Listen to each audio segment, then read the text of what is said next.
It's been over a day since US President Donald Trump extended the ceasefire with Iran. However, as of now, talks remain elusive. In fact, Iran has now made a big claim. Iran's deputy parliament speaker announcing that the country got its first revenue from the toll it is imposing on the ships to cross Hormuz.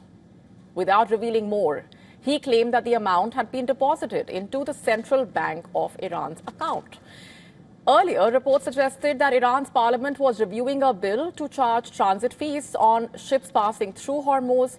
It reportedly entailed charges being paid in Iran's national currency. However, it is still unclear whether this bill has been cleared. Without reacting to this claim, Donald Trump has now ordered the U.S. Navy to shoot and kill boats laying mines in Hormuz, claiming that 159 Iranian naval ships have been destroyed. He said, I'm quoting now, "Our minesweepers are clearing the strait right now. I am hereby ordering that activity to continue, but at a tripled up level." And in another post, Trump claimed that the U.S. has total control over the Strait of Hormuz and vowed to continue the blockade until Iran agrees for a deal. That statement on your screen. In fact, Pentagon has denied a recent report which claimed that it will take 6 months to clear the mines in the Strait of Hormuz. As per this report, the Pentagon had given this estimate to members of the U.S. House Armed Services Committee. This report also claiming that Tehran may have deployed at least 20 mines in this waterway, carrying about 20% of the world's oil and LNG supplies. So that's how critical that choke point is. Earlier reports revealed that the U.S. Navy is using specialized robotic systems to destroy mines planted in Hormuz. It is also using a floating sonar system to basically scan the seabed for mines. Meanwhile, Tehran released footage of armed soldiers boarding 2 container ships which it seized in the Strait of Hormuz. The IRGC accused the Panama-flagged vessel and the Liberia-flagged vessel of operating without required permits and tampering with their navigating systems, it alleged. Visuals showed speedboats with Iranian flags approaching the ships at sea. Take a look. In fact, so far, the U.S. Navy has claimed to have directed 31 vessels to turn around or return to Iranian ports as part of the blockade. The U.S. War Department also announcing that American forces intercepted and inspected the sanctioned Majestic vessel in the Indian Ocean, which was allegedly transporting oil from Iran. Visuals show troops boarding the vessel from a helicopter.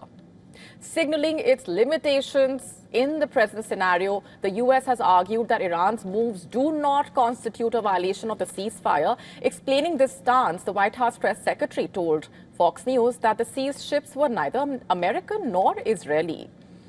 And amid all of this uncertainty, Iran's forces continue to be on alert. Visuals showed the army commander visiting border troops at an undisclosed location. On this occasion, soldiers were seen chanting slogans like, "We are ready," quote unquote. Take a look.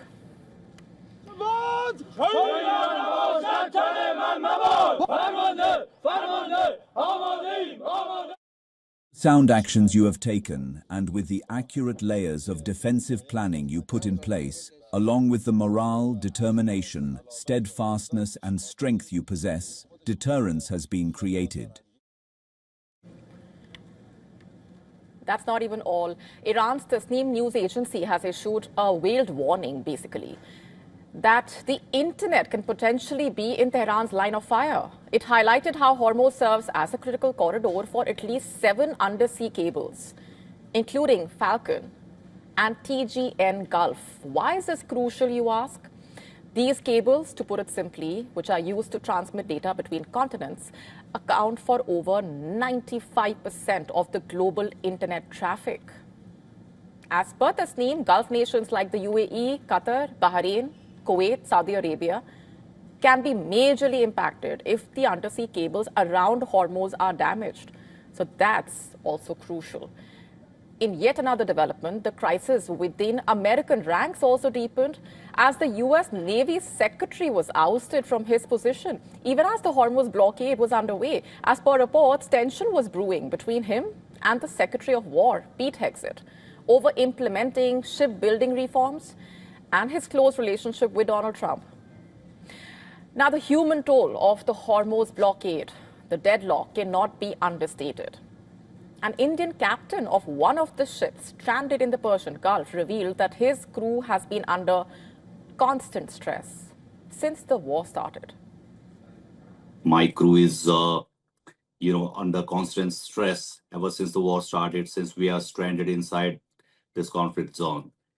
And there is nothing much we can do, And as you can see on the screen also, there are hundreds of ships around us, and there are, nearly 20,000 seafarers stranded inside the Persian Gulf. With the fate of the Strait of Hormuz continuing to be a sticking point between the US and Iran, it remains to be seen which side really blinks first as of now. And will the talks resume is the big question. For all the latest news, download the WION app and subscribe to our YouTube channel.